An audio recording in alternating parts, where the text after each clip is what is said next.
everybody, welcome back to my channel. Thanks so much for tuning in. My name is Dana Trupiana and I cover infamous gangsters every week in a true crime-like format. My show, Mob Times, comes out every Tuesday, and so if you're seeing this and it's new, it's probably Tuesday, so happy Tuesday. Okay, so part 2 was pretty short. We really didn't get through a lot of information on part 2, and mainly that's because I had a few weeks that I was just getting ready for Thanksgiving and it was a crazy few weeks. I'm back up and running now, so I'm sorry about the short part 2, but we're gonna get right back into it for part 3, and we're gonna make this one heavy-hitting and have a whole lot of information. So a lot of part 2 was just spent talking about the 𝐂𝐀𝐏𝐄 murder. That was a crazy murder, and that's kind of what led Stefano Magaddino to Buffalo in the first place, so it was an event that was worth spending an entire part going through. But let's finish up the 𝐂𝐀𝐏𝐄 murder and move on with the rest of Stefano's story.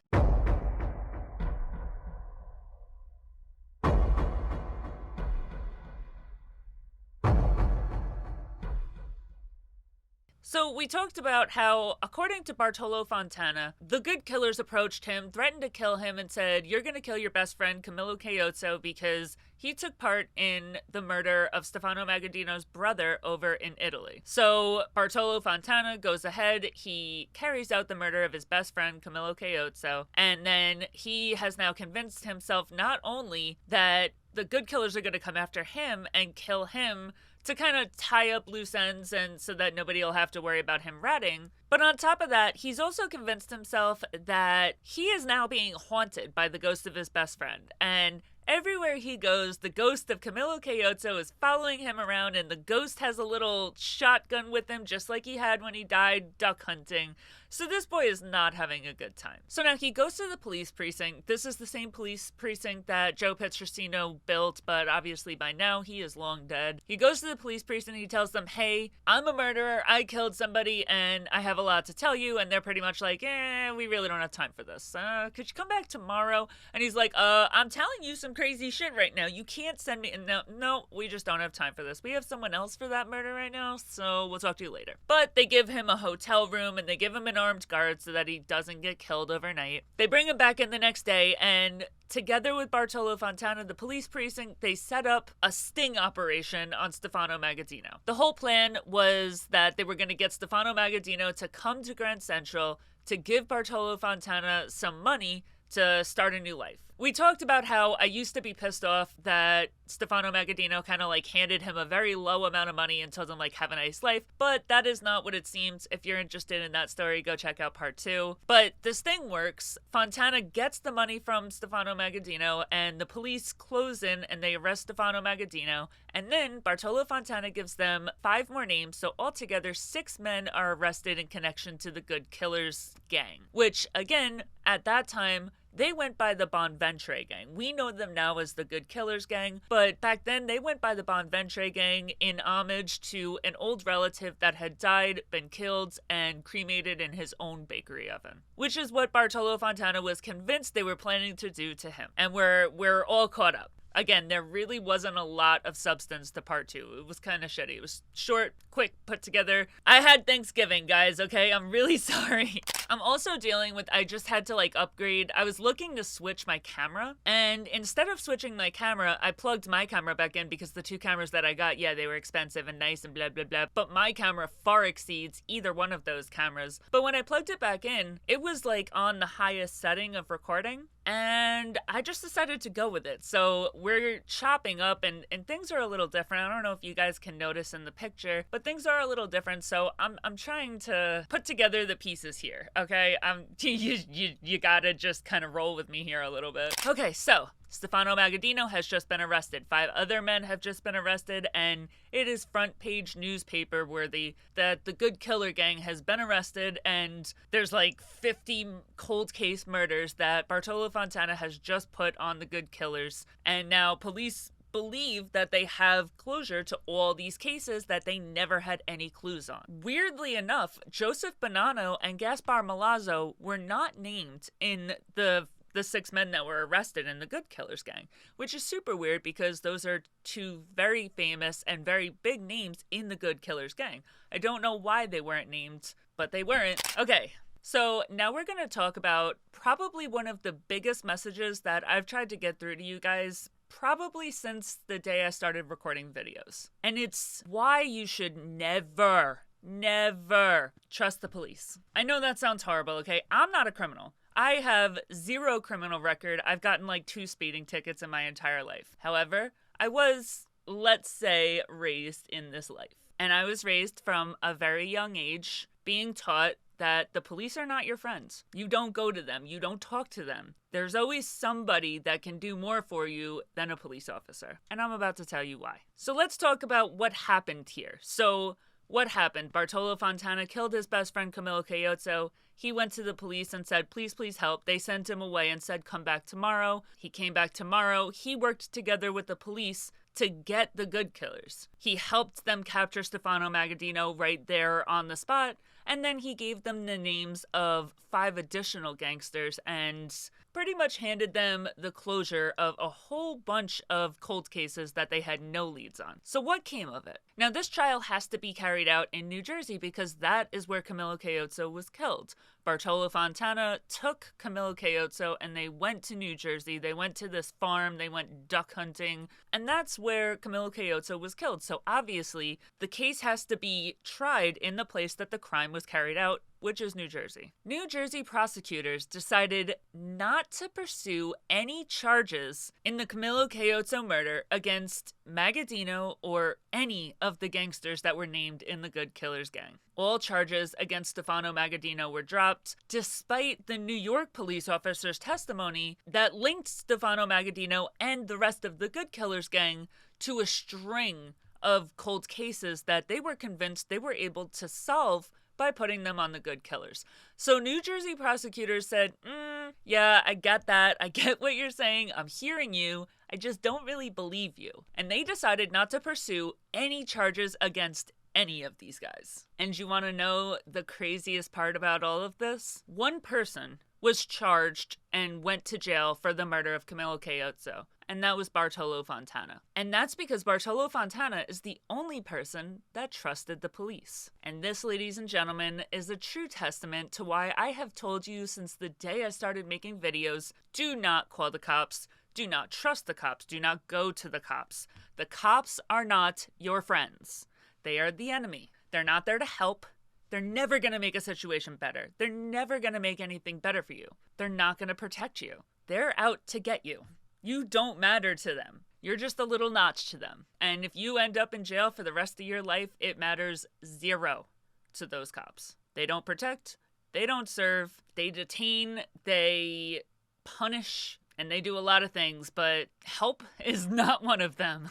Let's look at this situation. Fontana, terrified for his life, knowing that this gang was gonna come after him and kill him, ran to the police and told them everything. He worked together with them to get this whole gang arrested and gave them all the information that they could need to close this case as well as multiple other cold cases. And what did they do? Not only did they let this gang go so that they were free to go after him, because obviously, like, he's gonna show up dead, like, let's be real here. Not only did they do that, but they detained Fontana and they tried Fontana. Fontana ended up being the only person that would go down for this murder. And he would spend the rest of his life in jail because he was the only one dumb enough to trust the police and speak to them. So please, if you watch my channel and you want to take absolutely anything away from everything I've ever told you guys, do not trust the police. Do not talk to them. Do not trust them. Do not go to them for help.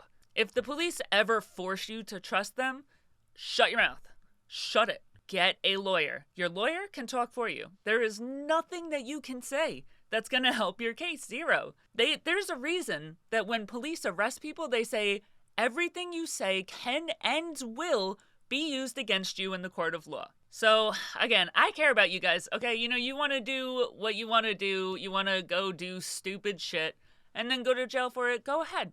Go ahead. Go have a conversation with the cops and think that they're out there in your best interest. No. We live in America. We have a for-profit jail system. Judges and politicians, the rich people, they get richer. They make money by putting people in jail for the rest of their lives. And the police, the only purpose that they serve is in furtherance of that. Now, don't get me wrong. I'm not saying that every single person that's a police officer is a shitty person and they're horrible. That's not what I'm saying. I know cops.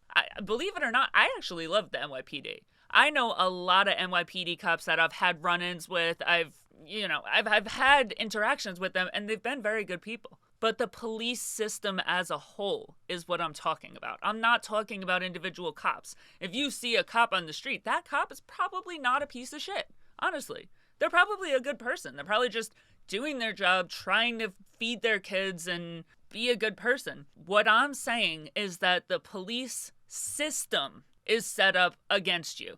Don't trust a police officer because you're going to have a conversation with that police officer. And then at the end of the day, that cop could argue until he's blue in the face on your behalf. But the system behind the police is set up to watch you fail. So please don't sit here and interpret what I'm saying as like, oh, every single cop is a pig. That's not what I'm saying at all. What I'm saying is there's a system behind the police. The court system. Everybody says the system is broken, and they say that for a reason. Not because every individual cop is a piece of shit, not because of any reason other than the system's broken, guys. So my whole point is, if you ever get into a situation where cops want to talk to you, cops want to question you, blah, blah, blah, shut up. Just shut up. Nothing you're going to say is going to help you. Get a lawyer and shut up until they get there. Let your lawyer talk to you and don't reach out to the cops for help, because as much as individual cops may want to help, they may have the best intentions in the world. They may be the best people in the world. It doesn't matter because the system that they're upholding is a corrupt and horrible one. And especially in situations like this where Bartolo Fontana reached out and begged for help, he ended up going to jail for the rest of his life while the gangsters that forced him to kill his best friend are running the streets the next day. So, I don't know. Make of that what you will. So now, the 6 guys from the Good Killers gang, they get arrested, they get out of jail the next day, and they got away with it. They got away scot-free. But at the end of the day, the whole gang knew that this was over. You got NYPD cops screaming from the rooftops that they're involved in all these cold cases.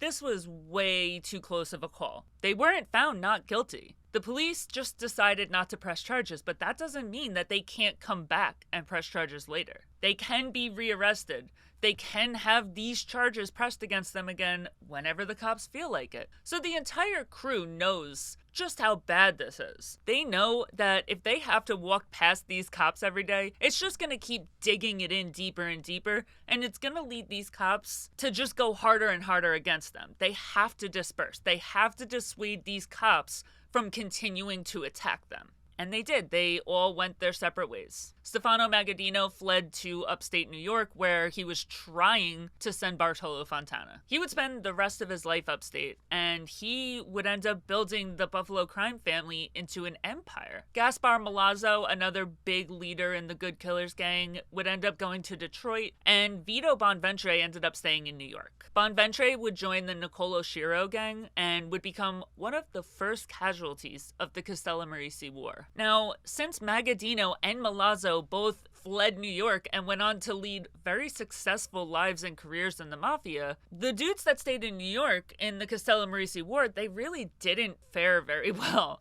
So it looks like the ones that got the hell out of Dodge made the right decisions, and anybody that stayed was kind of stupid for doing so. Let's put this into perspective when we're talking about the time that this is all happening. The murder of 𝐂𝐇𝐀𝐏𝐄 took place on July 20th, 1921. Fontana ended up going to the police station in August of 1921. Magaddino would have walked out of that jail almost immediately, so he probably would have arrived in Buffalo around August or September of 1921. Now, what is going on at that time? I don't know about you, but for me, the first thing that comes to mind when I think about the 1920s is Prohibition, especially when we're talking about the Mafia and people that are operating in the Mafia. And here's another thing that I've been telling you guys since the day I started this channel. Prohibition absolutely created the Mafia. Now, what was Prohibition? For anybody that has been living under a rock or hasn't been following me very long, because I've talked about this a lot on this channel, Prohibition was a time period in which the government of the United States of America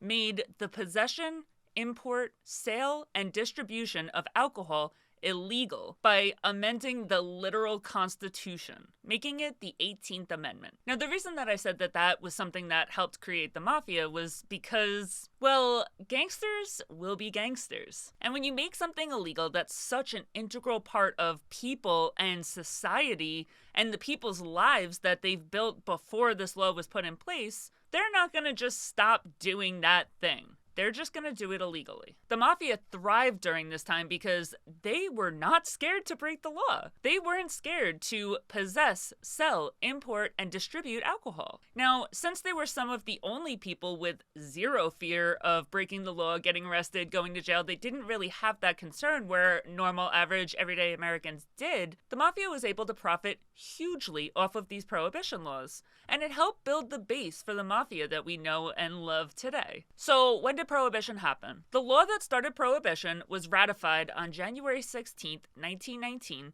and it went into effect on January 17th, 1920. That is 1 year before the murder of 𝐂𝐇𝐏𝐄𝐏 and before Stefano Magaddino was forced to flee upstate. And Buffalo ended up being the perfect place for Stefano Magaddino to land and build his mafia career. The proximity to Canada and the ease with which he was able to import alcohol over the border, because remember, importing alcohol is illegal. People aren't really doing it. They don't want to go to jail. Prohibition lasted, 11 years? And the first 2 or 3 years, Prohibition agents were legit running around like chickens with their heads cut off. They literally took IRS agents and turned them into Prohibition agents, and these guys had no idea what they were doing. So in that beginning, before Prohibition agents got it together and figured out what they were doing and how they were going to enforce these laws, Magaddino was able to thrive in Buffalo with the border to Canada so close to him. It made Buffalo one of the only places where you would be able to get imported actual alcohol. Or, if they took it in Buffalo and then transported it down.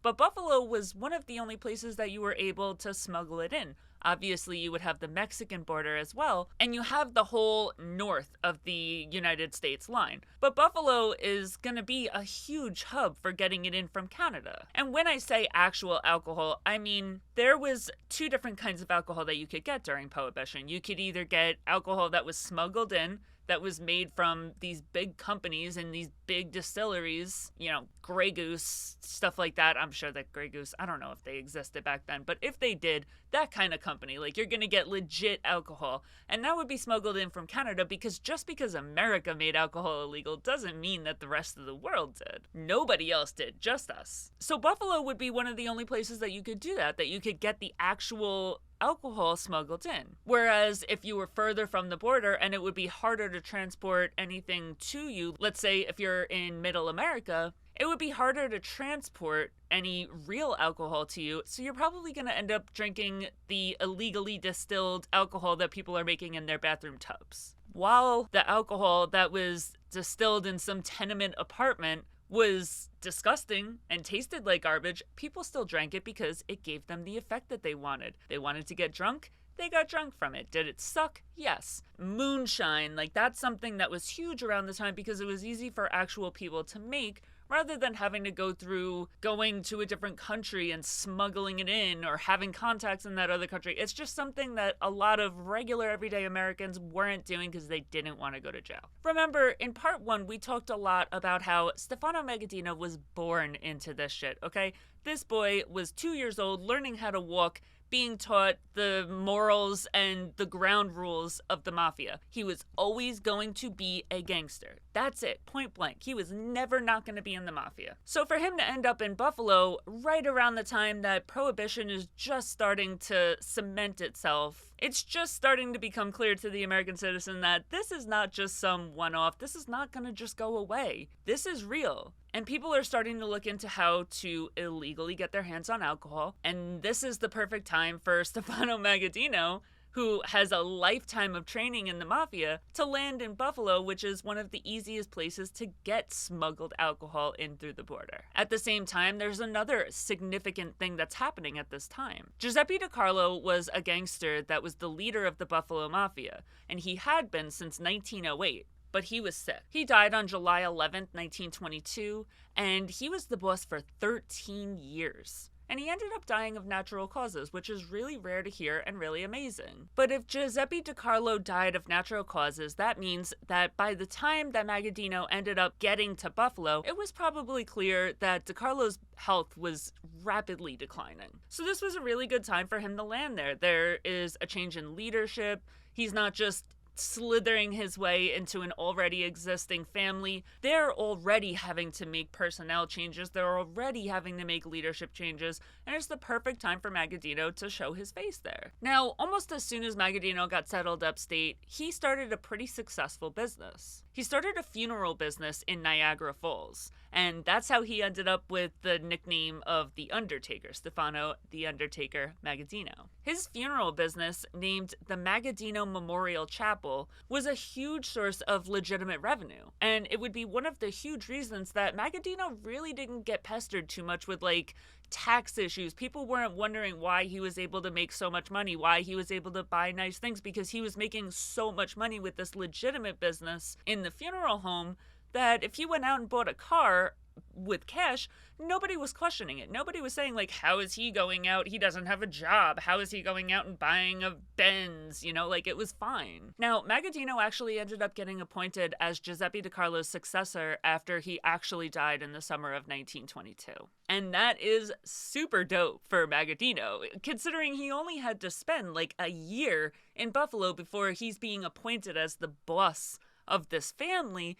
That's a really good position to be in. It literally could not have been more than a year. He was arrested in New York in August of 1921. Giuseppe DiCarlo died in July of 1922, so he couldn't have been there for more than a year before he's being appointed as the successor of the man that built the Buffalo family. That's a dope position to be in. But we'll talk about why Magaddino didn't see it that way. So now, let's put this into a little more perspective. It's the summer of 1922. Stefano Magaddino would have been somewhere around 33 years old. And this is so young to be a mafia boss. This is so young. Think about the people that we tend to know as the bosses of a mafia family. They're never 33 years old. This is a baby. Yes, okay, to be fair, this is Buffalo. This is a very outlier place. This isn't one of the New York Five families, but that's still really young. And again, this is the same thing as the royal family in England. It's a lot easier to give someone like Stefano Magaddino, who has been taught how to be in the mafia since he started to walk, that kind of responsibility at such a young age. But at the same time, this is a 33-year-old kid, and they're trying to make him the boss of a mafia family. That's a lot. There's not as much competition for this family. If you were in New York City and it was one of the New York Five families, you would never see this happen because there would be so much competition. There would be so many people that are cut out for the job. But we're in Buffalo and there's not. So anyways, it does become a little more difficult becoming the boss of the Buffalo family because there is one person that actually wants this spot. And that's the son of Giuseppe DiCarlo, Joseph DiCarlo. And he really wanted this spot. His entire life has been spent wanting to be the boss of the Buffalo family. And then Stefano Magaddino comes around, and he's been here less than a year, and he's appointed as the boss. And Joe DiCarlo takes this personally. Now, to be fair for Joseph DiCarlo, at this very young age, he had already lost a lot in his life. His brother and his mother had already passed long before his father. So now he has 3 very close family members that he's lost at a very young age. And to him, becoming boss of the family almost felt like a birthright. My dad was not only the boss of the family, but he created this family.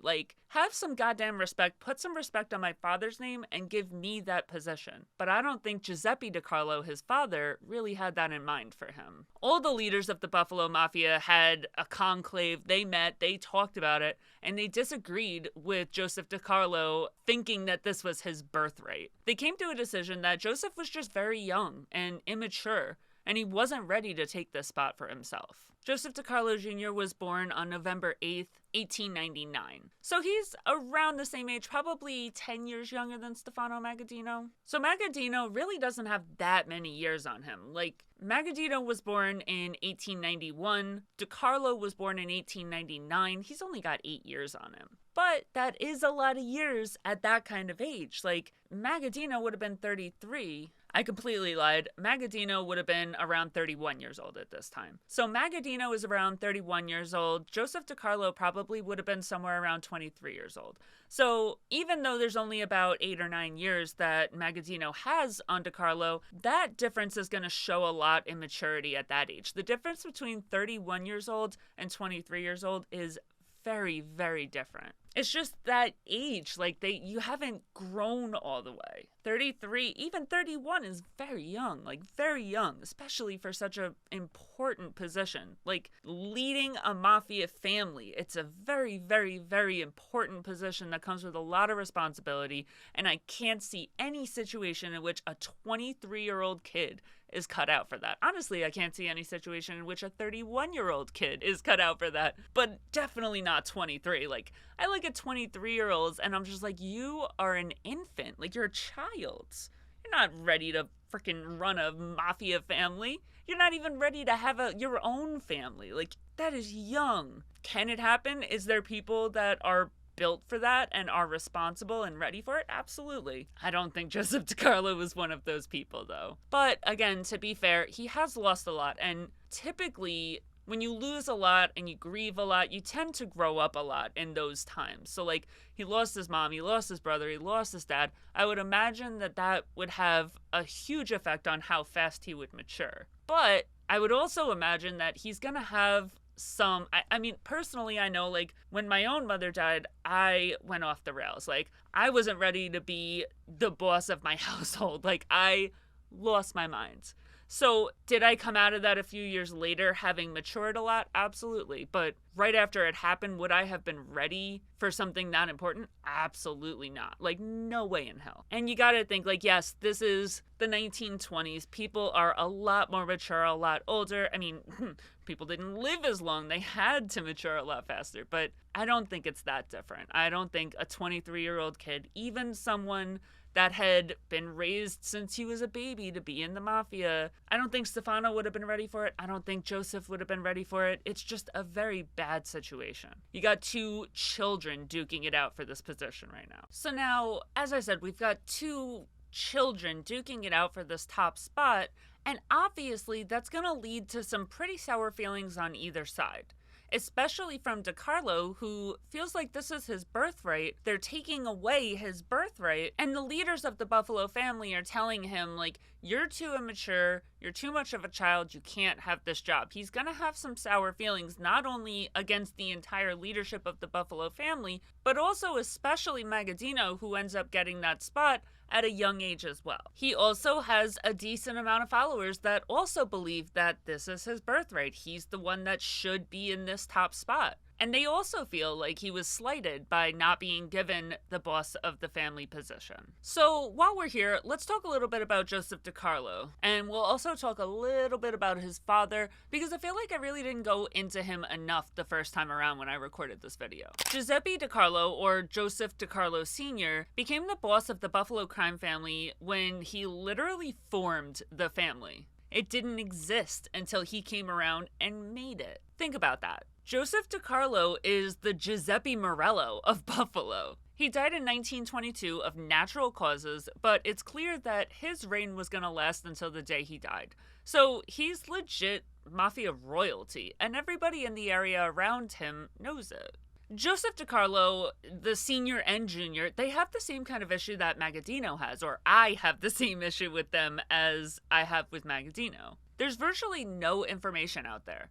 Because, like, okay, with Magaddino, the FBI hasn't released the FBI files on him, or if they have, I'm not able to find them. There is 2 books on the DiCarlo men. There's a DiCarlo family book, and there's 2 of them. There's one that is, like, the beginning, and one is, like, 1938 and on. And I did a video on Joseph DiCarlo a while back, but he's probably one of the least researched and talked about mafia figures out there. Like, there's really not a lot on him. Obviously, that's a huge mark of a successful mafioso. If everybody knows your business and everybody knows the dirt that you do, especially when it comes to the criminal acts that you did, then so does the government. And that probably means that you're gonna spend most of your life either in jail or in court trying to stay out of jail.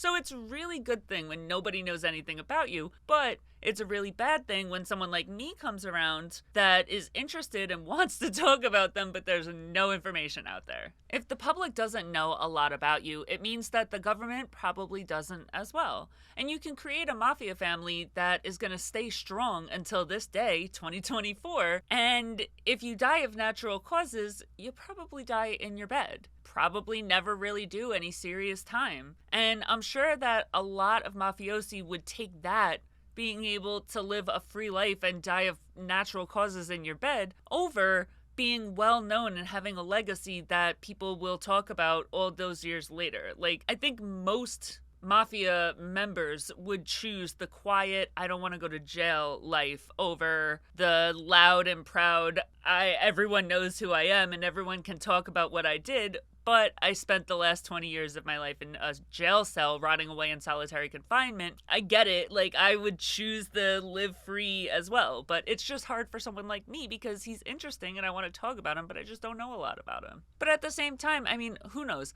Maybe if you're in the mafia, there's like legacy stories that everybody knows, and like people in the mafia that are made guys know all about Joseph DiCarlo, and it's just not something that's publicly available. So I don't know, maybe there's people out there that know about him and I'm just not one of them, and that's perfectly fine. But that means I can't really share that much with you guys about him because I just don't know. But as I said, there was 2 books that were written in his name. It's called DiCarlo, Buffalo's First Family of Crime. And there's 2 of them, as I said. One of them is like the very beginning to 1938, I believe. And then the second one is like 1938 onward. And I'm sure if I took the time and read every single word of one of the 2 books, I'd be able to give you a lot more information. I'm sure there's super interesting stuff. But as I said, I've been preparing for Thanksgiving. I've been trying to get as much information about him, and I did get some. I perused the second book a little bit, but I couldn't get a ton of information. But I did get the second book. And one thing that I found that was really interesting at the very beginning of the second book, because now I'm looking for information on DiCarlo's son. So obviously, I feel like the second book is going to be where I would get the most information because it's 1938 and on. So if I'm looking for information on the son, that's where I would go. So I read the second book, and in the beginning of the second book, the writer tells a story about how he grew up in Buffalo. He had always heard the DiCarlo name. It was like mafia royalty. He grew up knowing the name, and he was kind of like in awe of him. He became a writer, went to school to be a journalist, and became a journalist. But while he was in school, he wrote a paper centered around DiCarlo Jr., because this is the son that we're talking about, as well as the Buffalo Mafia. He sat down with DiCarlo a few times to write this paper, this college paper that he was writing. And as soon as he sat down with him, he kind of like lost his words because he was in awe of him. You know, you sit down with your celebrity crush, I don't know, somebody that you admire, and you kind of lose all thoughts in your head. You go into this meeting, you're like, oh, I want to ask this and this and this, and I want to say this and this. And as soon as you sit down, it's all out of your head. Never happened in the first place. So that's what happened. He didn't really get much out of the meeting because all his thoughts tumbled out of his head. Now, this guy that was going to school to become a journalist, nobody really knew him because, as I said, he really didn't get much substance out of the meeting, so they didn't really remember him much. He would see people that were in the mafia and they didn't really know him. They didn't remember him. He wasn't like an associate. He was just some kid that went to school and sat down and had a conversation with someone one time. But he did get to have a sit down with him, I think he said 2 times in 2 years.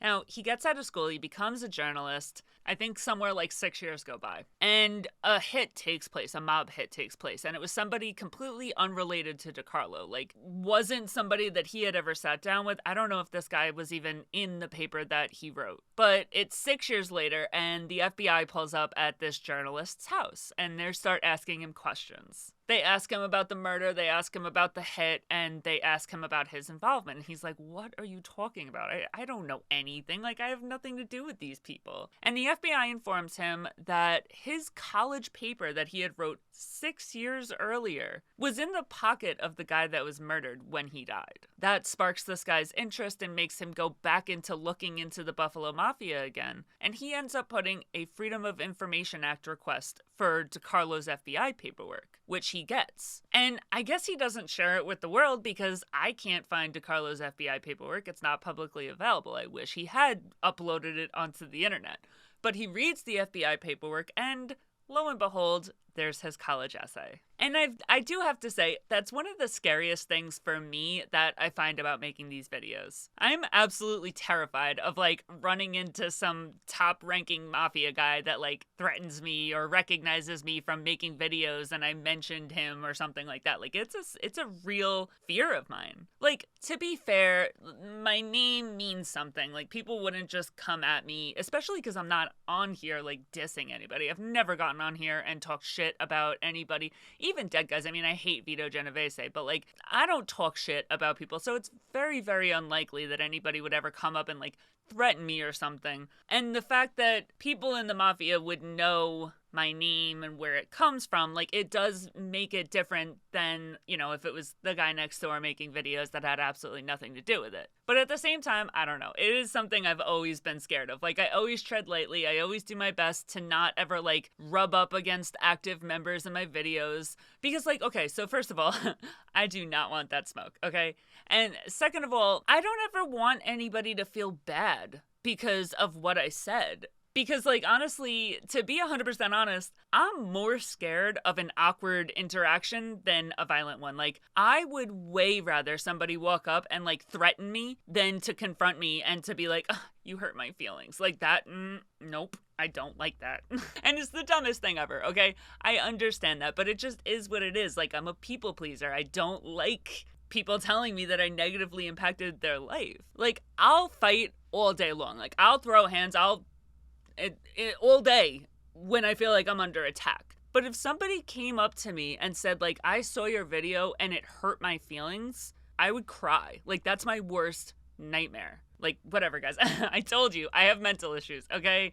You knew this going into this. We all know this. I have issues. But that is something I'm cognizant of, and the fact that this guy had that play out where 6 years later, somebody completely unrelated to the paper that he wrote had his paper on him. Like, I can see why that would be such an impactful thing in his life. So back to Joseph DiCarlo Jr., who was a huge, like, major player in the Buffalo family, and he would end up getting arrested a shit ton of times. He caught 3 prison terms from 6 criminal charges spanning from 1938 to 1945.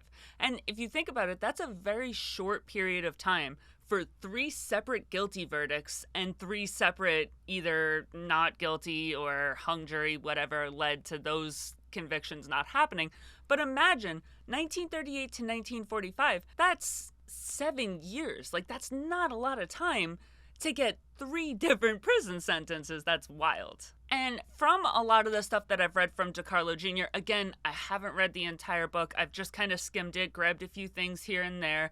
But from what I have read, it does seem like DiCarlo Jr. was a little bit arrogant. The reason that he got into so much trouble in that short period of time between 1938 and 1945 was because he came under a lot of fire because he just had to throw a nasty little comment out to the new DA that was taking office. And that led to that DA spending his entire career as DA going after him. Made it his mission to go after DiCarlo because DiCarlo just had to be a little dick and say something mean. Like, that's such a preventable issue. Had he walked up and shook his hand, introduced himself, made nicey nice, that DA may not have made it his sole mission in life to take him down. But it sounds like DiCarlo just did not get that mafia boss gene from his dad to, like, make nice with politicians even if you don't like them. You become friendly with them and they think of you fondly. No, you have to, like, act like a teenager, and when he thinks about you, he's thinking of that nasty comment that you threw at him, and, you know, he wants to come after you for it. And is that right? No. Should that happen? No. Should you have not poked the bear? No, you shouldn't have. Like, shut up. What are you doing? You're in the freaking mafia. Do you not, like, your dad whatever.